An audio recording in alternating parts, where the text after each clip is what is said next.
سکینہ نے بچوں کو آواز دی، اے بچوں آؤ، وہ دیکھو میرا چچا آ رہا ہے۔ میں نہیں کہتی تھی وہ پانی لے کر آئے گا، جب دیکھا کہ خالی علم آیا ہے، عباس نہیں آئے، اے سکینہ اب انتظار مت کرو، تمہارا چچا نہر پر سو گیا۔ کربلا میں حضرت عباس کا مزار آپ دیکھا، عباس کی دنیا ان کی شجاعت تھی، لیکن میرے مولا عباس نے اپنی دنیا سے کیسے ہاتھ اٹھایا؟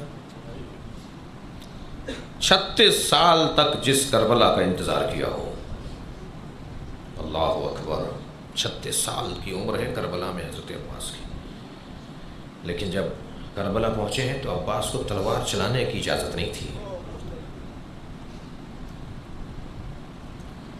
جب 2 محرم کو قافلہ کربلا میں پہنچا ہے، امام حسین نے کربلا کی زمین کی قیمت ادا کی ہے اور حضرت عباس سے فرمایا کہ آپ خیمے لگا دو، اور جب حضرت عباس نے خیمے لگائے ہیں نہر کے کنارے، اپنی جگہ تھی نا، اپنی جگہ خریدی تھی، یہ کسی اور کی زمین پہ تو نہیں ہے، تو 4 محرم کو شمر کا لشکر آیا ہے، 2000 سوار لے کر آیا ہے، وہ 2000 سوار، اور اس نے آتے کے ساتھ ہی کہا کہ یہ ترائی سے خیمے ہٹائے جائیں، تو حضرت عباس نے اپنی تلوار نکال کے ایک خط کھینچا زمین پر اور فرمایا کسی میں دم ہے تو اس خط کو پھاند کے اس طرف آئے،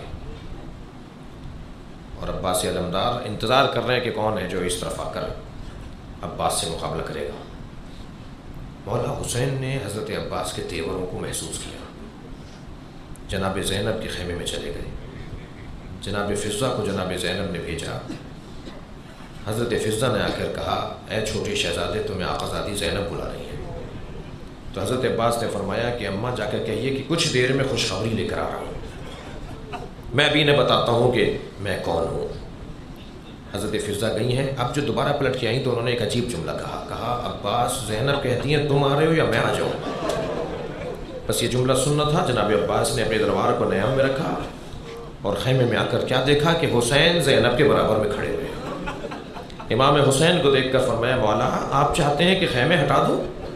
حضرت نے فرمایا ہاں عباس ہم چاہتے ہیں خیمے ہٹا دو۔ حضرت عباس نے جا کے اپنے ہاتھ سے خیمے ہٹا دیے۔ نقان صاحب فرماتے ہیں جب 9 محرم کو پہلا حملہ ہوا ہے نا یزیدی لشکر کی طرف سے، تو جتنے خوش حضرت عباس دکھائی دیے کوئی اور نہیں تھا۔ گھوڑا دوڑائے ہوئے آئے، امام کے خیمے کے قریب گھوڑے سے اترے، اذن دخول مانگ کر امام کے خیمے میں گئے اور کہا مولا آپ کہتے تھے پہل ہمیں نہیں کرنی، دشمن نے پہل کر دی ہے، اب میں بتاؤں کہ میں کس کا بیٹا ہوں، اب میں انہیں بتاؤں کہ میں کس کا نوکر ہوں، میں کس کا خادم ہوں۔ امام نے فرمایا عباس اپنی تلوار ہمیں دو۔ عجیب انداز ہے، امام نے فرمایا عباس ہمیں اپنی تلوار کو، تلوار رکھ لی حضرت عباس کی اور فرمایا جاؤ 1 رات کی مہلت لے کر آؤ۔ اللہ اکبر، میں کہوں گا مولا امام حسین سے مولا کسی اور کو بھیج دیا ہوتا، لیکن اگر عباس کو حسین نہ بھیجتے تو آج کربلا میں امام حسین کے مزار کے ساتھ عباس کا برابر کا مزار کیسے ہوتا؟ جناب عباس کا جو مقام اور عظمت ہے وہ انہی باتوں کی وجہ سے تو ہے کہ ایک مرتبہ حضرت عباس گئے ہیں پسر سعد کے خیمے کے قریب اور کھڑے ہو کر کہا کہ مجھے فرزند زہرا نے بھیجا ہے۔ وہ کہتے ہیں کہ جنگ 10 محرم کو کرو، 9 محرم کو جنگ نہ کرو۔ تو پسر سعد نے آواز دیا کہ میں اپنے لوگوں سے مشورہ کر کے بتاؤں گا۔ اب میں کہتا ہوں یہی رونے کے لیے بہت ہے کہ کوئی عظیم ترین فرد کسی کمزور سے کچھ مانگے۔ جی اس نے کہا میں مشورہ کر کے بتاؤں گا۔ مختلف سپہ سالاروں سے مشورہ ہوا، ایک جو ابن جمون نامی ایک شخص ہے جو بصرے کا رہنے والا ہے، جو سالاروں میں سے ہے یزیدی لشکر میں، وہ کہتا ہے اے پسر سعد، اے عمر ابن سعد، اگر ترک اور دیلم کے غلام بھی ہم سے کہتے ہیں نا کہ 1 دن کی مہلت دے دو تو ہمیں دے دینا چاہیے تھی، یہ فرزند زہرا ہے، یہ نبی کا نواسا ہے جو ہم سے کہہ رہا ہے کہ 1 دن آگے بڑھا دو، 1 دن آگے بڑھا دو جنگ۔ پسر سعد باہر آیا اور آ کر آواز دی اے عباس علی ہم نے جنگ عاشورہ کو کرنی ہے، جاؤ، ہم نے جنگ روک دی۔ اب حضرت عباس لوٹ کر تو واپس آ گئے مگر کیفیت کچھ بدلی سی ہے۔ جب روز عاشور نمودار ہوا اور ایک مرتبہ شہادتوں کا سلسلہ شروع ہوا تو حضرت عباس امام کے ساتھ ساتھ لاشیں اٹھا کے لاتے رہے۔ ایک ایسا وقت آیا کہ امام کے سامنے آ کے کھڑے ہو کے کہتے ہیں، جملہ سنیں گے، امام کے سامنے آ کے کہتے ہیں مولا مجھے مرنے کی اجازت دے دی جائے۔ تو ایک مرتبہ امام حسین نے فرمایا عباس تم ہمارے لشکر کے سالار ہو۔ تو علامہ مجلسی لکھتے ہیں کہ یمیناً اور یسارا حضرت عباس نے دائیں بائیں دیکھ کر کہا وہ لشکر کہاں ہے جس کا میں سالار ہوں۔ اسی اثنا میں خیمے کا پردہ ہٹا اور سکینہ باہر آ گئی۔ بی بی کے ہاتھ میں چھوٹا سا مشکیزہ ہے اور بیوی نے آگے بڑھ کر بابا کا دامن پکڑ کے کہا بابا میرا بھائی علی اصغر پیاسا ہے، بابا چھوٹے چھوٹے بچے پانی مانگ رہے ہیں، پانی کی اپیل کیجئے۔ امام نے اسی وقت مشکیزہ لے کے حضرت عباس کے حوالے کیا، عباس ان بچوں کے لیے پانی لے کر آ جاؤ۔ حضرت عباس نہر کی طرف گئے ہیں اور ایک مرتبہ عباس کا آتا ہوا گھوڑا دیکھ کر نہر پر قابض سپاہیوں نے رستہ چھوڑنا شروع کر دیا۔ حضرت نہر کے کنارے پہنچے، مشکیزہ بھرا چنوں میں پانی لے کر بلند کیا۔ شاید اس کا فلسفہ یہ تھا کہ سپاہیوں کو دکھا رہے تھے کہ میں پانی پی سکتا ہوں مگر میرا مولا پیاسا ہے۔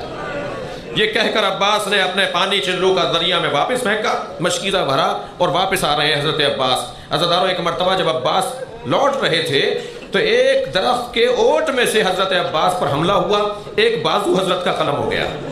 حضرت نے دوسرے ہاتھ میں مشکیزہ اور علم سنبھالا، کچھ دیر بعد دوسرا بازو بھی قلم ہو گیا، اور پھر حضرت نے اپنے منہ میں مشکیزے کا تسمہ پکڑ لیا اور اپنے گھوڑے سے یہ کہتے ہوئے جا رہے ہیں مجھے جلدی پہنچا، سکینہ پانی کا انتظار کر رہی ہے۔ اجرکم اللہ، آپ رو رہے ہیں، آپ کی آوازیں بلند ہو رہی ہیں، اللہ کسی غم میں نہ رلائے سوائے غم اہل بیت میں، ہمیں رونے اور رلانے والوں میں قرار دے۔ جیسے ہی حضرت عباس کا گھوڑا برق کی مانند آگے بڑھا تو ایک تیر سنسناتا ہوا آیا جو مشکیزے میں آ کے لگا۔ عزاداروں مشکیزے کا پانی نہیں بہ رہا تھا، عباس کی آس بہ رہی تھی۔ آواز دیا ہے گھوڑے اب میں اس قابل نہیں ہوں کہ میں خیمے کی طرف جاؤں۔ جب گھوڑے نے اپنا رخ موڑا ہے تو ایک تیر آنکھ میں آ کے لگا۔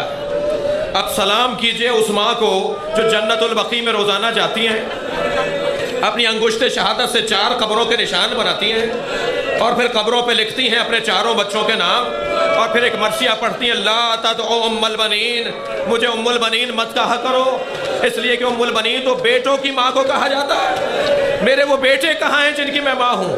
میرا عباس کربلا میں سو رہا ہے۔ حضرت عباس کی آنکھ میں جب آ کے تیر لگا ہے، میں آپ رونے والوں سے سوال کرتا ہوں اگر آنکھ میں کوئی بال بھی آ جائے تو کتنی بے چینی ہوتی ہے۔ میرے مولا عباس نے اپنے گھٹنوں کے زور سے تیر نکالنا چاہا، جیسے ہی سر جھکایا سر پر ایک گرز آ کر لگا۔ بس عباس نے ایک آواز بلند کی مولا میرا سلام آخر۔ حسین اپنے گھوڑے پر بیٹھ کے روانہ ہوئے ہیں۔ سنیں گے عزادارو، حسین کا زلجنہ چلتے چلتے رک گیا۔ امام نے زلجنہ سے کہا مجھے جلدی میرے بھائی تک پہنچا، تو زلجنہ نے ایک جانب اشارہ کیا۔ اب جو امام نے دیکھا عباس کا کٹا ہوا بازو زمین پر تھا۔ امام گھوڑے سے اترے، اپنے بھائی کا بازو اٹھایا ہے، گھوڑا پھر آگے بڑھا اور پھر اس نے رک کر دوسری جانب اشارہ کیا۔ امام نے جب اس جانب دیکھا دوسرا بازو کٹا ہوا نظر آیا۔ اب میں اپنے رونے والوں سے، اس مجلس میں رونے والوں سے سوال کرتا ہوں، اب آپ بتائیے امام حسین کے احساسات کیا ہوں گے؟ امام کے ذہن مبارک میں کیا آ رہا ہوگا؟ میرے بھائی کے بازو کاٹ دیے۔ حضرت عباس کے حرم میں ایک ذاکر نے یہ مصائب پڑھے جو میں پڑھ رہا ہوں، اور مجلس کے بعد وہ بستر خواب پر جب گیا، رات میں جب اپنے بستر پہ سونے گیا تو جناب زہرا اسے خواب میں نظر آئیں، کہنے لگی ہمارے عزاداروں کو عباس کے پورے مصائب سنایا کرو۔ اس نے کہا بی بی میں نے آج ہی عباس کے مصائب پڑھے، اجرکم اللہ، تھکیں گے نہیں۔ بی بی آج ہی میں نے عباس کے مصائب پڑھے۔ کہا نہیں، ہمارے رونے والوں کو بتاؤ کسی کے بازو نہ ہو اور وہ بلندی سے گرے تو وہ کیسے گرے گا؟ میرے عباس کے بازو نہیں تھے اور وہ زمین کربلا پر گرا۔ جب امام پہنچے ہیں نا حضرت عباس کے لاشے پر، تو حضرت عباس کے دونوں بازو قلم دکھائی دیے۔ قریب آ کر بیٹھ گئے، سر زانو پر لے لیا۔ حضرت عباس نے سر ہٹا دیا، امام نے پھر زانو پر لیا۔ عباس اپنا سر کیوں ہٹا رہے ہو؟ کہا مولا یہ شہزادوں کی جگہ ہے، مولا یہ سکینہ کی جگہ ہے۔ عباس کوئی وصیت ہو تو کرو۔ فرمانے لگے مولا میں چاہتا یہ ہوں کہ آپ کی زیارت کر کے دنیا سے جاؤں۔ امام نے فرمایا کیا چیز مانے ہیں؟ فرمایا میری آنکھ میں تیر لگا ہے اور دوسری آنکھ میں خون ہے، اگر مولا میرے ہاتھ ہوتے تو آپ کو زحمت نہ دیتا، میری آنکھ کا خون اگر صاف ہو جائے تو میں آپ کے چہرے کی زیارت کرنا چاہتا ہوں۔ امام نے اپنی ابا کے دامن سے عباس کی آنکھ کا خون صاف کیا، حضرت عباس کی آنکھ کھلی، مولا کی زیارت کی۔ مولا نے فرمایا کوئی اور وصیت ہے؟ فرمایا میرا لاشا خیمے نہ لے جائیے گا۔ مقتل لکھنے والے کہتے ہیں کیوں منع کر رہے ہیں حضرت عباس؟ ایک سبب تو یہ ہے جس کی کمر ٹوٹ گئی ہو وہ لاشا کیسے اٹھائے گا، اور دوسرا سبب یہ ہے کہ اگر سکینہ نے لاشے پر آ کر پانی مانگ لیا اجرکم اللہ تو میں کیا جواب دوں گا؟ فرمایا مولا میرا لاشا خیمے نہ لے جائیے گا۔ امام نے فرمایا عباس ایک خواہش ہماری بھی ہے۔ کہ مولا حکم کریں گے؟ عباس ساری زندگی مولا کہا، ایک مرتبہ بھائی کہہ کر آواز دو۔ ایک مرتبہ عباس نے بھائی کہا، روح پرواز کر گئی۔ میرے مولا لاشا چھوڑ کر واپس آ گئے، علم لے کر خیموں کی طرف بڑھے۔ سکینہ نے بچوں کو آواز دی، اے بچوں آؤ، وہ دیکھو میرا چچا آ رہا ہے۔ میں نہیں کہتی تھی وہ پانی لے کر آئے گا، جب دیکھا کہ خالی علم آیا ہے، عباس نہیں آئے۔ اے سکینہ اب انتظار مت کرو، تمہارا چچا نہر پر سو گیا۔ یا حسین